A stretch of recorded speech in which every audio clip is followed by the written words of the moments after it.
Welcome to Sneha TV. ఈరోజు వార్తాపత్రికల్లో, మీడియాలో, social మీడియాలో విపరీతంగా వస్తున్నటువంటి వార్త ఏంటంటే జగన్ రిషికొండలో కట్టినటువంటి ఇల్లు గురించి. ఇది ఒక పెద్ద ప్యాలెస్ లాగా ఉందని, దాదాపు 500 కోట్లతోటి ఇది కట్టాడని తెలుస్తుంది. దీనికి సంబంధించిన వివరాలు చెప్పడానికి మన స్టూడియోకి వచ్చారు దాసరి విజ్ఞాన్ గారు. వారితో మాట్లాడి ఇంకా డీటెయిల్గా తెలుసుకునే ప్రయత్నం చేద్దాం. విజయన్ గారు నమస్తే అండి. నమస్తే అండి. ఏంటండి ఇది అందరూ కూడా ఏంటి ప్యాలెస్ పిచ్చోడు అని ఒక ట్యాగ్ ఇస్తున్నారు జగన్కి, ఏంటి ఆ వివరాలు ఏంటి? బేసిక్గా తన నియోజకవర్గంలో ఒక పెద్ద బంగ్లా కట్టుకున్నాడు అంటే ఇట్స్ ఓకే. ఎందుకంటే అక్కడ ఊర్లో పెద్ద మనిషి, ఎప్పటి నుంచో గెలుస్తున్నాడు, ఎమ్మెల్యే గెలుస్తున్నాడు, పైగా వ్యాపారాలు కూడా ఉన్నాయి. సో అట్లా పర్వాలా. చెన్నై అంటారా, సరే రాజశేఖర్ గారు బతుకున్నప్పుడు ఆయనకి ఏదో అక్కడక్కడ ఆస్తులు కూడా పెట్టినప్పుడు అది వచ్చింది అనుకుందాం. బెంగళూరు కూడా పాతదే, తాతల కాలం నుంచి ఎప్పుడో 40 ఏళ్ళ నుంచే కట్టారు. రాయలసీమకి బెంగళూరుతో కొద్దిగా ఎక్కువ పక్కన అటాచ్మెంట్ కూడా ఎక్కువ ఉంటుంది కాబట్టి అది కూడా పర్వాలా. So okay, not bad. కాకపోతే ఇప్పుడు ఆ ఋషికొండది ఏంటి, అందరి ముందే కట్టాడు, అందరికి చూపించుకుంటూ కట్టుకున్నాడు. సో దాన్ని జనాలు కూడా చూస్తున్నారు. ఇప్పుడు విస్తుపోయే నిజాలు. ఇంకా వెలుగులోకి వచ్చిన కొత్త విషయాలు ఏంటంటే ముంబైలోనూ ఒక కొంపు ఉంది, కలకత్తాలోనూ కొంపు ఉంది. అంటే ఎక్కడ పడితే అక్కడ ప్యాలెస్లో కట్టుకుంటూ ఆయనకు ప్యాలెస్ పిచ్చోడు అని ఒక బిరుదు వచ్చింది బేసిక్గా. ఫర్ ఎగ్జాంపుల్, అవునండి నేను వ్యాపారం చేస్తున్నాను, భారతీ సిమెంట్స్, మా సిమెంట్స్కి షేర్లు బాగా పెరిగాయి, మంచిగా అమ్ముడుపోతున్నాయి కాబట్టి మేము అన్నీ కొనుక్కున్నాము అని నువ్వు చెప్పుకోవచ్చు, పర్వాలా, దాంట్లో పెద్ద విషయం ఏం లేదు. ఇప్పుడు ఫర్ ఎగ్జాంపుల్ మన చంద్రబాబు నాయుడు గారు గెలిచినప్పుడు వెంటనే హెరిటేజ్ షేర్లు పెరిగినట్టు నువ్వు గెలిచినప్పుడు కూడా భారతీ సిమెంట్ షేర్లు పెరుగుండొచ్చులే. అయినా ఎన్ని కోట్లు వస్తాయి నీకు? మహా అయితే కొన్ని కోట్లు వస్తాయి. దాంతోపాటు నువ్వు కట్టుకున్నానని కూడా నువ్వు చెప్పుకోవచ్చు. అంటే నువ్వు చెప్పుకోవడానికి నీకు రీజన్ ఉంది, నువ్వు కన్విన్స్ చేయగలిగితే కన్విన్స్ కూడా చేయొచ్చు, తప్పులేదు. కానీ నువ్వు అధికారంలో ఉండడం నీ పాపం అయిపోయింది. అధికారంలో ఉండి నువ్వు ఇంత పెద్ద పెద్ద పెద్ద పెద్ద ప్యాలెస్లో కట్టుకోవడం అంటే అది ఏంటంటే ప్యాలెస్ కూడా అవసరం కోసం కట్టినట్లు లేదు, ఆ జాగాని యూటిలైజ్ చేయడానికి కట్టుకున్నట్టు ఉంది. ఇప్పుడు ఫర్ ఎగ్జాంపుల్ బాత్రూమే పేదోళ్ళకి ఇచ్చే ఇంటికి డబల్ అంతకంటే పెద్ద బాత్రూమ్, పెద్ద బాత్ టబ్బు, అందులో పెద్ద నురగలు వచ్చాయి, అది కంటైనర్. ఆ తర్వాత ఒక రూమ్ స్పెషల్లీ స్పా కోసం, ఇంకో రూమ్ ఇంకా దేనికోసం, కొంచెం బయట ఏమన్నా గార్డెన్ ఉందంటే పెద్ద స్విమ్మింగ్ పూల్ వేయడం, నచ్చిన నీకు చెట్లు పెట్టుకోవడం, ఇట్లా వింత వింత అంటే ప్లేస్ ఆక్రమించుకోవడానికి చేసే చర్య ఇదంతా. అది నిజంగా మనిషి అనే వాడికి ఎంత రిచ్ అయినా అవసరం ఉండదు. బెంగళూరు ప్యాలెస్ లో 75 పడగదులు ఉన్నాయని విన్నాను నేను.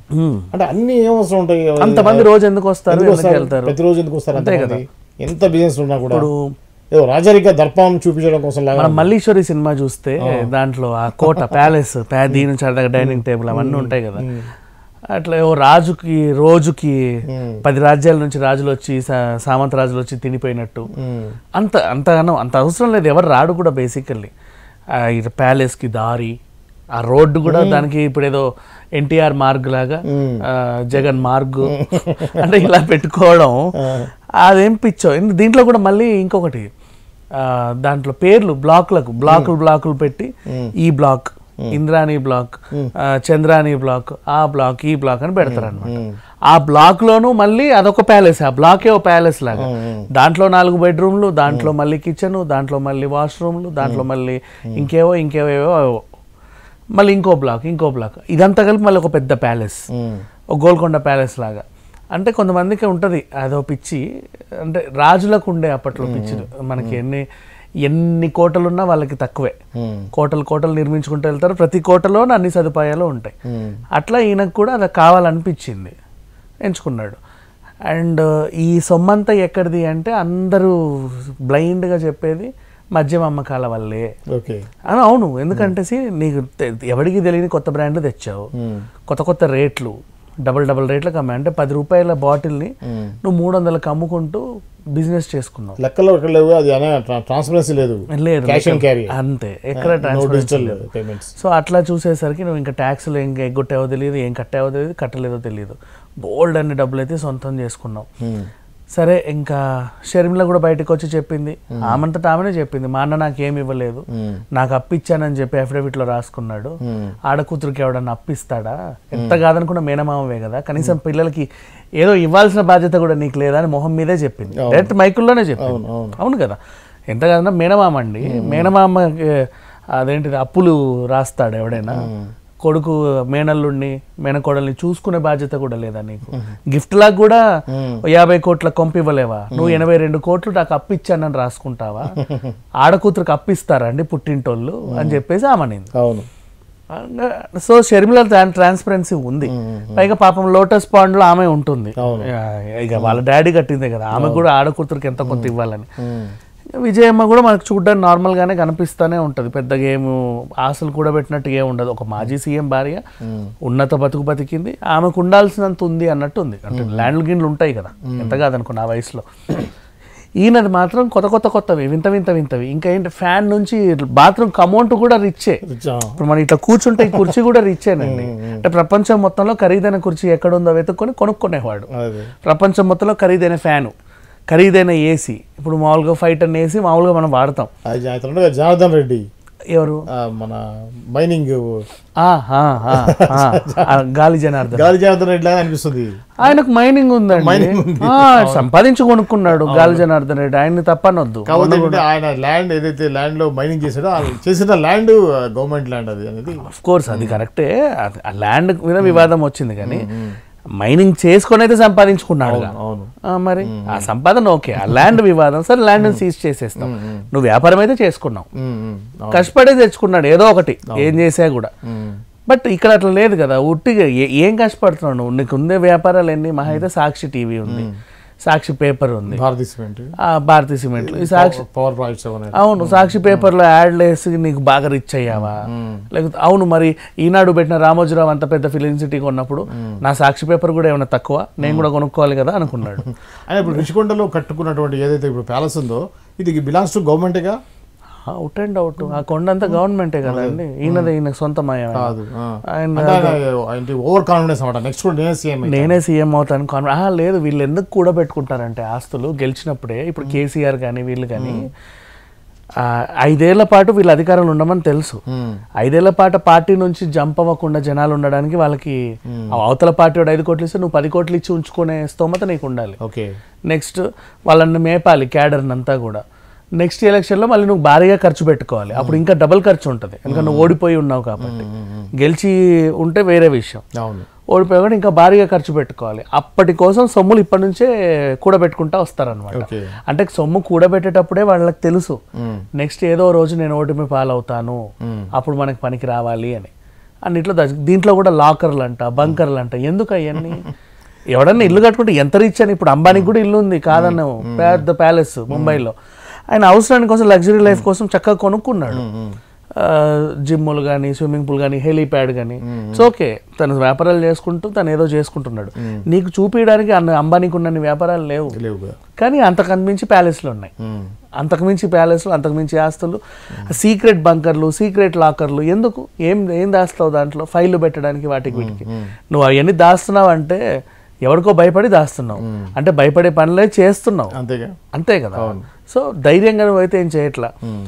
అండ్ నెక్స్ట్ వైఎస్ఆర్ గారు చనిపోయినప్పుడు కూడా 36 గంటల తర్వాత ఆయన వచ్చాడని విన్నాం. అంటే ఇంచుమించు ఒక రోజున్నర తర్వాత వచ్చాడు.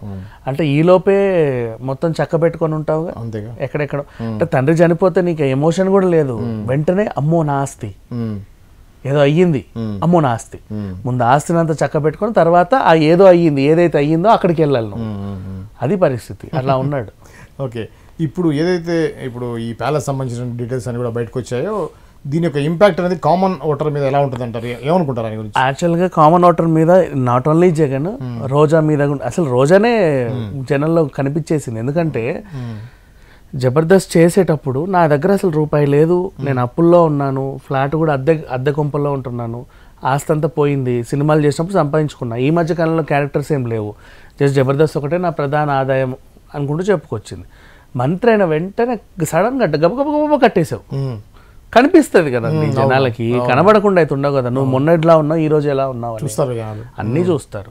సో అట్లా అంత తేడా రావద్దు. నువ్వు అప్పటికీ అలాగే ఉంటూ మెయింటైన్ చేసే వాళ్ళు కూడా చాలా మంది ఉన్నారు, బోల్డ్ అంతమంది. ఇప్పుడు ఫర్ ఎగ్జాంపుల్ మన సీతక్క ఉంది, తనకి ఎంత వస్తుందో ఆవిడకి తెలుసు, కానీ బయటికి కనబడుతుంది అసలు? అలా తను ఎలా ఉందో అలాగే ఉంది. సడన్గా వచ్చింది కదా అని చెప్పేసి లిప్స్టిక్లు వేసుకొని మళ్ళీ అధికారం పోయింది కదా అని చెప్పి మళ్ళీ నార్మల్గా ఉండరు జనాలు. నువ్వు ఆ వేషాలన్నీ వేస్ట్ చేసేసరికి కనిపించేస్తున్నావు బయటికి. ఎప్పుడు ఒకలాగే ఉంటే నిజంగా నీ దగ్గర కోట్లు ఉన్నా కూడా జనాలు నమ్మరు. లే పాపం లే తిరుగుతున్నాడు అనుకుంటారు. ఇప్పుడు రాహుల్ గాంధీ డబ్బులు లేవా, సింపుల్గా ఉంటాడు, బోల్డ్ ఉంటాయి, చాలా సింపుల్ గా ఉన్నాడు. మొన్న జోడో యాత్ర చేసినప్పుడు కూడా చాప మీద కూర్చున్నాడు, కళ్ళు చెట్ల కింద కూర్చున్నాడు, బెంచీల మీద కూర్చున్నాడు, ప్లాస్టిక్ కుర్చీలలో కూర్చున్నాడు, అంతే simple. It shows like that. ఇప్పుడు కేజ్రీవాల్ ఉన్నాడు, ఆయన అలా ఉంటాడు. ఆయన దగ్గర ఎన్ని డబ్బులు ఉన్నా కూడా పాపం కనబడవు. కొంతమంది ఉంటారు, కానీ వీళ్ళ దగ్గర ఏంటంటే ఆ దాపు దర్పం వచ్చిండంటే అసలు ఇక వాళ్ళ ఇంటికి ఒక ఊరికి సరిపడా రోడ్డు, మళ్ళీ అటు ఇటు అంటే ఎక్కడికో పోతున్నాం మనం అనే ఫీలింగ్ వచ్చేలాగా అన్ని చేసుకొని చూపించుకోవడం ఎందుకు జనాలకి? ఆ చూపించుకోవడం వల్లే ప్రాబ్లమ్స్ వస్తాయి. తెలిసిపోతుంది జనాలకి. ఎక్కడ పడితే అక్కడ ప్యాలెస్లు కట్టి ఇప్పుడు మామూలుగా ఇప్పుడు కోల్కతా అండ్ ముంబై ఇట్లా అంటే ప్రతి నగరంలో నీకంటే ఒక వాల్యూ ఉండేలా చూసుకున్నాం. అంటే ఫ్యూచర్లో కూడా వీళ్ళు ఏం చేసుకున్నారు, ఈ రాష్ట్రం నేను గెలిచాను కదా, పక్క రాష్ట్రంలో కూడా పోటీ చేసి గెలవచ్చు, అక్కడ ఒక క్యాడర్ని పెట్టుకోవచ్చు. మొన్న కేసీఆర్ ఆలోచించినట్టు సేమ్ అంతమించి ఏం లేదు. బట్ ఎంతకాలం ఉంటుందండి ఏదైనా సరే, ఒక రోజు కుప్పకూలాల్సిందే. ఇంకోటి చెప్పాలంటే మళ్ళీ ఇప్పుడు చంద్రబాబు నాయుడు గారు ఉన్నారు, ఆయనకి ఎన్ని వేల కోట్లు ఉన్నా సరే ఆయన ఒకలానే ఉంటాడు. అయ్యో ఉన్నాయో లేవో అన్నట్టు కనబడద్దు పెద్దగా. మనకి ఎప్పటి నుంచో ఉంది అదొక్కటే, ఎన్టీఆర్ అదేంటది NTR party office, NTR trust Bhavan అంతే ఉంది. నువ్వు అధికారంలో ఉన్నందుకు 10 ఫ్లోర్లు లేపి అట్లేం చేయరు. అది ఎప్పటి నుంచో. ఇప్పుడు ఎన్టీఆర్ గార్డెన్స్ ఉంది, అంతే ఉంది. అట్లనే ఉంచుకోవాలి. కొత్త కొత్త వేషాలు వేయొద్దు, జనాలకు తెలిసిపోతుందండి ఎంతసేపు చెప్పు. ఓకే, ఇది అండి ఏదైతే వైఎస్ జగన్ కట్టినటువంటి ఋషికొండ ప్యాలెస్ సంబంధించిన వివరాలు. ఇంకో అంశంతో మళ్ళీ కలుద్దాం. అంతవరకు చూస్తూనే ఉండండి స్నేహ టీవీ.